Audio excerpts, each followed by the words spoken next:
Cluster news today और मैं हूं आपके साथ मानवी ठाकुर। शुरुआत करते हैं आज की खास खबरों से। कानपुर से पूरे प्रदेश में फैले आई लव मोहम्मद कहे व लिखे जाने के मामले को लेकर जंग छिड़ी हुई है। हालांकि पुलिस ने ये साफ कहा है कि मुहर्रम के दिन हुए प्रकरण में आई लव मोहम्मद लिखे जाने पर कोई एफआईआर दर्ज नहीं की गई थी। इस प्रकरण में कानपुर पुलिस कमिश्नर कार्यालय पहुंचकर पूर्व सांसद सुभाषिनी अली ने पुलिस कमिश्नर अखिल कुमार से मिलकर इस प्रकरण में जो भी मुकदमे दर्ज किए गए हैं उनको हटाने की मांग की है। उनका कहना है कि इस प्रकरण के बाद से ही पुलिस ने भी कहीं न कहीं ऐसी पोस्टें करी हैं जिसमें लिखा है कि नई नीतियां नहीं अपनाई जाएंगी। सुभाषिनी अली ने पुलिस कमिश्नर से मुलाकात करने का बाद मीडिया से बातचीत करते हुए कहा कि हर आई लव मोहम्मद लिखा गया है और मुस्लिम अपने त्योहारों को हर बार की तरह इस बार भी बहुत ही शांतिपूर्ण मनाता आया है। बात की जाए नई नीतियों की या नई चारों की, तो जो शहर में बहुत सी चीजें ऐसी होती हैं जिससे हर प्रकार का वर्ग आहत हो जाता है। हालांकि पुलिस कमिश्नर ने ये साफ कह दिया है कि कानपुर शहर का माहौल कभी नहीं खराब होगा, सभी त्योहार शांतिपूर्ण तरीके से संपन्न कराए जाएंगे।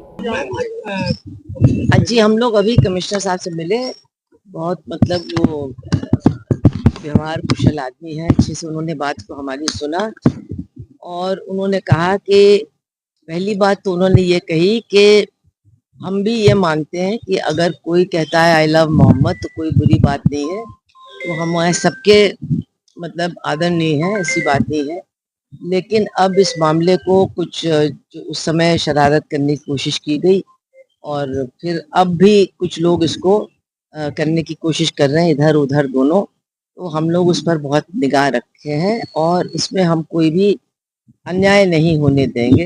और साथ साथ उन्होंने ये भी कहा कि कानपुर में शांति रहेगी, ये बिल्कुल आप निश्चिंत रहिए, कोई गड़बड़ यहाँ कानपुर में नहीं होगी। हमने कहा यहाँ त्योहार आ रहे हैं सब एक के बाद एक, तो माहौल यहाँ पर ठीक रहना चाहिए और इसमें आप लोगों का बहुत हाथ रहता है, थाने का जो लोकल पुलिस होती है वो सब कुछ जानती है कौन क्या है कौन नहीं है, इसमें वो लोग करें।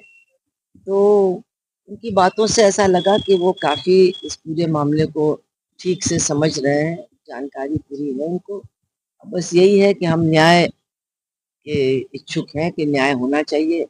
ऐसे ही लोगों को एक तरफ बंद करना, एक तरफ छोड़ देना, ये सब नहीं होना चाहिए।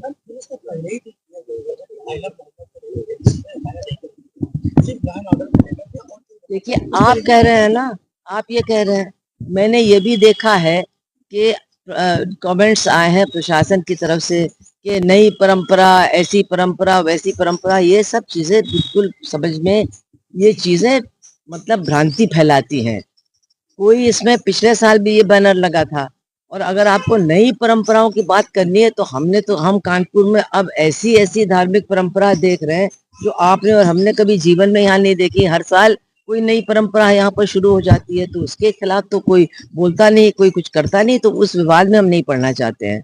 जो उन्होंने आज हमसे कहा और जो वो सीरियसली इस चीज को ले रहे हैं, क्योंकि बिला वजह पूरे देश में ये एक इशू बन गया है। असली चीज तो ये है, यहीं से फैल करके देश में गया है। यहाँ उस दिन अगर कुछ नहीं होता, ये सब कार्रवाइयाँ नहीं होती, तो यहीं पर मामला खत्म हो जाता है। क्या कहा जाए कि इसमें कहीं ना कहीं पुलिस का फेलियर है जिसके चलते हमने तो पहले कहा था कि उस समय जो पुलिस ने किया वो ठीक नहीं था, हम तो पहले ही कह चुके हैं। आज उन्होंने कहा है कि अब हम इसको बहुत सीरियसली लेंगे और हम शांति नहीं बिगड़ने देंगे कानपुर के अंदर। अब इससे ज्यादा वो आश्वासन दे भी नहीं सकते और हम उनसे मांग भी नहीं सकते।